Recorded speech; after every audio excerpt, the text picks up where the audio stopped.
ಆಕಾಶವಾಣಿ ಮೈಸೂರು.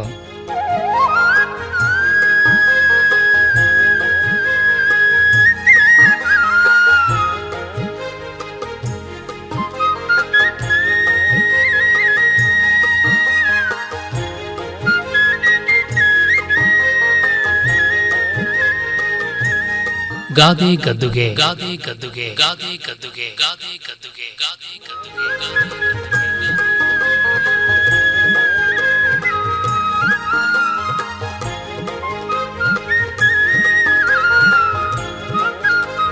ರಚನೆ ಹಾಗೂ ಪ್ರಸ್ತುತಿ ಡಾಕ್ಟರ್ MS ವಿಜಯ ಹರನ್. ಹೆಣ್ಣು ಕೊಟ್ಟ ಮಾವ ಕಣ್ಣು ಕೊಟ್ಟ ದೇವರು.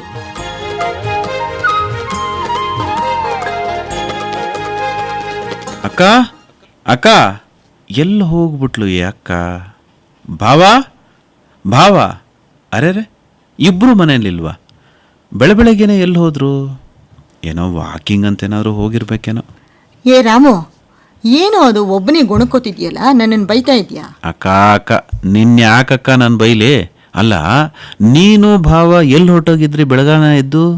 ನಿಮ್ಮ ಭಾವ ಕಾಲೇಜಿಗೆ ಹೋದ್ರು ಕಣೋ. ಇವತ್ತು ಸ್ಪೆಷಲ್ ಕ್ಲಾಸ್ ತಗೋಬೇಕು ಅಂತ ಸ್ವಲ್ಪ ಬೇಗಲೇ ಹೋದ್ರು. ಮತ್ ನೀನೆಲ್ಲಿ ಹೋಗಿದ್ದೆ? ನಾನು ಮಾಡಿ ಮೇಲೆ ಬಟ್ಟೆ ಒಣಗಾಕ್ತಾ ಇದ್ದೆ. ಅದು ಸರಿ, ನಿನಗೆ ಯಾಕೆ ಇಷ್ಟು ಗಾಬರಿ? ಹಾಗೆ ಬರ್ತಾ ಇದೆಯಲ್ಲ, ಓಡ್ಕೊಂಡು ಬಂದ್ಯಾ? ಏನು ಕತೆ? ಅಕ್ಕ ಬೆಳಗ್ಗೆ ವಾಕಿಂಗ್ ಹೋಗಿದ್ನಲ್ಲಕ್ಕ, ನಮ್ಮ ರಸ್ತೆ ಕಡೆ ಮನೇಲಿದಾರಲ್ಲ. ಹಾಂ, ಅದೇ ಗಂಡ ಹೆಂಡತಿ ಅತ್ತೆ ಮಾವ ಎಲ್ಲ ಇದಾರಲ್ಲ, ಆ ಮನೆನಾ? ಮದುವೆ ಆಗಿ 1 ವರ್ಷ ಆಯಿತು ಅಂತ ಆ ಮನೆ ಸೊಸೆ ಹೇಳ್ತಾ ಇದ್ಲು. ಹುಡುಗಿ ತುಂಬ ಚೆನ್ನಾಗಿದ್ದಾಳೆ ಕಣೋ, ಒಳ್ಳೆ ದಂತದ ಬೊಂಬೆ ಹಾಗೆ. ಅಕ್ಕ ಅಕ್ಕ ಅವಳು ಚೆನ್ನಾಗಿರ್ಲಕ್ಕ, ಅವಳು ಕತೆ ಕೇಳಿದ್ರೆ ನೀನು ಏನು ಹೇಳ್ತೀಯೋ? ಯಾಕೆ, ಏನಾಯ್ತು? ನಿನ್ನೆ ಮಾರ್ಕೆಟ್ನಲ್ಲಿ ನೋಡಿದ್ನಲ್ಲ ಅವಳನ್ನ. ಅಕ್ಕ, ಆ ಹುಡುಗಿ ಮದುವೆನಲ್ಲಿ ಬೇಕಾದಷ್ಟು ವರದಕ್ಷಿಣೆ, ಚಿನ್ನ, ಸ್ಕೂಟ್ರು ಅಂತೆಲ್ಲ ಇಸ್ಕೊಂಡು ಆ ಹುಡುಗನ ಮನೆಯವರು ಮದುವೆ ಮಾಡ್ಕೊಂಡ್ರಂತೆ. ಹೌದಾ? ಹುಡುಗಿ ತಂದೆ ಮನೆಯವರು ಬಡವರಾಗಿದ್ರು, ಕಷ್ಟಪಟ್ಟು ಮದುವೆ ಮಾಡ್ಕೊಟ್ರಂತಕ್ಕ. ಇನ್ನೇನಾಗ್ಬೇಕಂತೆ ಈ ಹುಡುಗನ ಮನೆಯವ್ರಿಗೆ? ಅಷ್ಟು ಸಾಲದಂತೆ ದಿನ ಬೆಳಗಾದ್ರೆ ನಿಮ್ಮ ಅಪ್ಪನ ಮನೆಗೆ ಹೋಗಿ ಅದನ್ನ ತಗಂಬ ಇದನ್ನ ತಗಂಬ ಅಂತ ಕಾಟ ಕೊಡ್ತಿದಾರಂತಕ್ಕ. ಆ ಅತ್ತೆ ಮಾವನಾದ್ರೂ ಬುದ್ಧಿ ಹೇಳೋದಲ್ವಾ ಮಗನ್ಗೆ? ಅಯ್ಯೋ, ಅವರು ಮಗನ ಜೊತೆ ಸೇರ್ಕೊಂಡು ಸೊಸೆಗೆ ಚಿತ್ರಹಿಂಸೆ ಕೊಡ್ತಿದಾರಂತೆ. ಇವತ್ತು ಆ ಹುಡುಗಿ ತಂದೆನ ಬಾಯಿಗೆ ಬಂದಾಗ ಬೈತಿದ್ರಂತೆ. ಅದಕ್ಕೆ ಆ ಹುಡುಗಿ ರೋಸ್ ಹೋಗಿ ನಮ್ಮ ತಂದೆನ ಹಾಗೆಲ್ಲ ಬೈಬೇಡಿ, ಅವರು ನಿಮ್ಮ ತಂದೆ ಸಮಾನ ಅಲ್ವಾ, ಹೆಣ್ಣು ಕೊಟ್ಟ ಮಾವ ಕಣ್ ಕೊಟ್ಟ ದೇವ್ರು ಅನ್ನೋ ಹಾಗೆ ಅಂತ ಅಂದಿದ್ದೆ ತಡ ಆ ಅತ್ತೆ ಹೋಗಿ ಸೀಮೆ ಎಣ್ಣೆ ಡಬ್ಬನೇ ತಂದ್ಬಿಟ್ಲಂತೆ ಅವಳ ಮೇಲೆ ಸುರಿಯೋದಕ್ಕೆ. ಮಗ ಬೆಂಕಿ ಕಡ್ಡಿ ಗೀರಕ್ ನೋಡ್ತಿದ್ದಾನಂತೆ. ಛೇ, ಎಂಥ ಕೆಟ್ಟ ಮನುಷ್ಯರು ಇರ್ತಾರಪ್ಪ.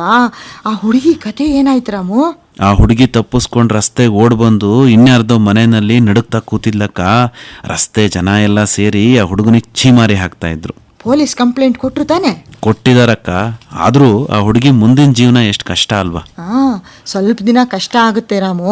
ಆ ಹುಡುಗನಿಗೆ ಬುದ್ಧಿ ಬರ್ಬೇಕು ನೋಡು ಚೆನ್ನಾಗಿ. ಅಕ್ಕ, ನಾನು ಸುಮಾರು ಮನೆಗಳಲ್ಲಿ ನೋಡಿದ್ದೀನಿ, ಸೊಸೆ ತಪ್ಪಿರ್ಲಿ ಬಿಡ್ಲಿ ಅವಳ ತಂದೆ ತಾಯಿನ, ಅವಳ ಅಣ್ಣ ತಮ್ಮಂದ್ರು, ಅಕ್ಕ ತಂಗಿರ್ನೆಲ್ಲ ಬೈಯೋಕ್ ಶುರು ಮಾಡ್ಬಿಡ್ತಾರೆ. ಅದ್ಯಾಕಕ್ಕ ಹೀಗೆ? ಸರಿಯಾಗಿ ಹೇಳಿದೆ ರಾಮು. ನೋಡು, ನಮ್ಮ ಸಮಾಜದಲ್ಲಿ ಕೆಲವರಿಗೆ ಎಲ್ಲ ವಿಷಯಕ್ಕೂ ಹೆಂಡತಿ ತವ್ರ ಮನೆಯವರನ್ನ ಅಂದೇ ಇದ್ರೆ ಸಮಾಧಾನನೇ ಆಗೋದಿಲ್ಲ ನೋಡು. ನಿಮ್ಮಪ್ಪ ಹಾಗೆ ಹೀಗೆ, ನಿಮ್ಮಮ್ಮ ಹಾಗೆ, ನಿಮ್ಮಣ್ಣ ಹೀಗೆ ಅಂತೆಲ್ಲ ಕೊಂಕ್ತಾನೇ ಇರ್ತಾರೆ. ಹೀಗಂದು ಒಂದು ಹೆಂಡತಿ ಮನಸ್ಸನ್ನ ನೋಯಿಸ್ಬೇಕು ಅನ್ನೋ ಕೆಟ್ಟ ಯೋಚನೆ ಇರ್ಬೋದಲ್ವಾ? ಹಾಗೆಲ್ಲ ವರ್ತಿಸ್ಬಾರ್ದು ರಾಮು. ಒಂದು ಹೆಣ್ಣು ಬಡತನಾನೋ ಸಿರಿತನಾನೋ ತಾಯಿ ಮನೆಯಲ್ಲಿ ತಂದೆ ತಾಯಿ ಅಣ್ಣ ತಂಗಿ ಅಕ್ಕ ತಮ್ಮ ಅಂತ ಒಳ್ಳೆ ಅಕ್ಕರೆಯಲ್ಲಿ ಬೆಳೆದು ಮುಂದೆ ತನ್ನದೇ ಆದ ಮನೆ ಜೀವನ ಅಂತೆಲ್ಲ ಸುಂದರ ಕನಸುಗಳನ್ನು ಕಟ್ಕೊಂಡು ಮದುವೆಯಾಗಿ ಗಂಡನ ಮನೆಗೆ ಬರ್ತಾಳೆ. ತವ್ರನ್ನವ್ರನ್ನೆಲ್ಲ ಬಿಟ್ಟು ಬಂದಿರ್ತಾಳೆ. ಆಗ ಒಳ್ಳೆ ಗಂಡ ಅತ್ತೆ ಮಾವ ಸಿಕ್ಕಿದ್ರೆ ಪರವಾಗಿಲ್ಲ, ಇಲ್ಲದೆ ಇದ್ರೆ ಜೀವನದುದ್ದಕ್ಕೂ ಕಷ್ಟ, ದೈಹಿಕವಾಗಿ ಮಾನಸಿಕವಾಗಿ ಹಿಂಸೆ ಅನುಭವಿಸ್ತಾನೇ ಇರಬೇಕಾಗತ್ತೆ. ಹೇಳಲ್ವಾ, ಗಿಣಿ ಹಾಕಿ ಸಾಕಿ ಗಿಡಗನ ಕೈ ಕೊಟ್ಟ ಹಾಗಾಯ್ತು ಅಂತ ಎಷ್ಟೋ ತಂದೆ ತಾಯಿಗಳು ಕೊರಗ್ತಾ ಇರ್ತಾರೆ ಅಂತ. ಅಕ್ಕ, ತಂದೆ ತಾಯಿ ತಮ್ಮ ಹೆಣ್ಣು ಮಗಳನ್ನ ಪ್ರೀತಿಯಿಂದ ಸಾಕಿ ಸಲಹೆ ಇನ್ನೊಂದು ಮನೆ ಅವಳಿಂದ ಬೆಳಗಲಿ ಅಂತ ಮದುವೆ ಮಾಡ್ಕೊಡ್ತಾರಲ್ವಾ? VC ಅವರು ಒಂದು ಕವನ ಬರೆದಿದ್ದಾರೆ ಕಣೋ, ನೀನು ಕೇಳಿರ್ಬೋದು. ಎಮ್ಮ ಮನೆಯಂಗಳದಿ ಬೆಳೆದೊಂದು ಹೂವನ್ನು ನಿಮ್ಮ ಮಡಿಲೊಳಗಿಡಲು ತಂದಿಹೆವು, ನಿಮ್ಮ ಮನೆ ಬೆಳಗಲು ತಂದಿರುವೆವು, ಇವಳನ್ನು ಒಪ್ಪಿಸುವೆವು ಅಂತೆಲ್ಲ. ಎಷ್ಟು ಒಳ್ಳೆ ಭಾವನೆ ಇದೆ ಅಲ್ವೇನಕ್ಕ ಈ ಸಾಲುಗಳಲ್ಲಿ. ಅದಕ್ಕೆಪ್ಪ ನಮ್ಮ ಹಿರಿಯರು ಹೇಳ್ತಿದ್ರು ಗಾದೆನ, ಹೆಣ್ಣು ಕೊಟ್ಟು ಮಾವ ಕಣ್ಣು ಕೊಟ್ಟು ದೇವ್ರು ಅಂತ. ಅದೇನಕ್ಕ ಹಾಗಂದ್ರೆ ಕಣ್ ಕೊಟ್ಟು ದೇವ್ರು ಅಂತೆಲ್ಲ?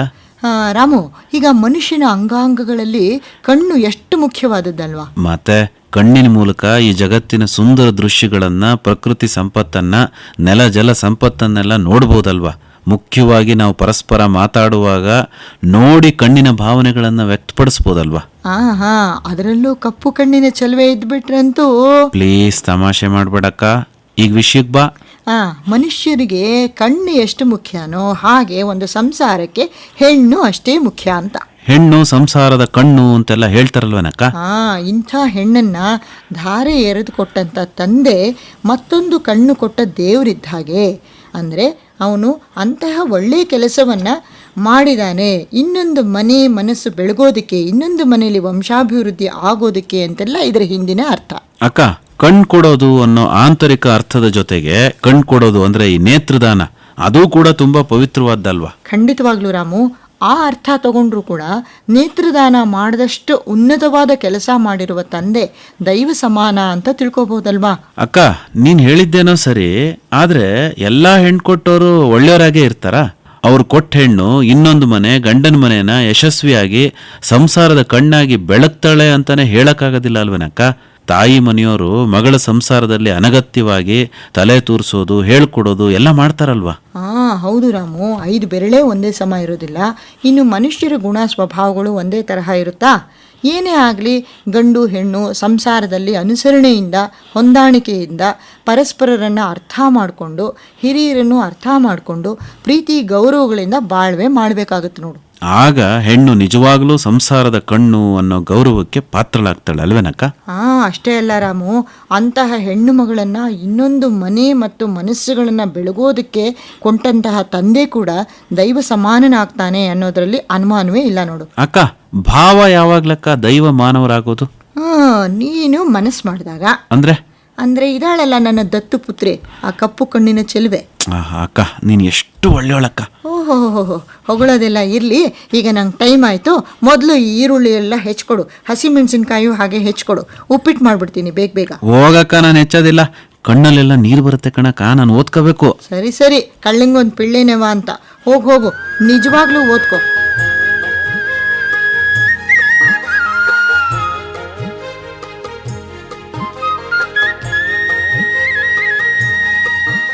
ಗಾದೆ ಗದ್ದುಗೆ ಕೇಳುತ್ತಿದ್ದೀರಿ.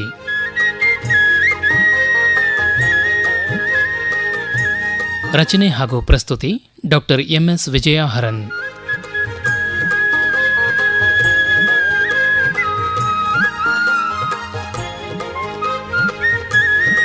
ನಿರೂಪಣೆ N ಕೇಶವಮೂರ್ತಿ.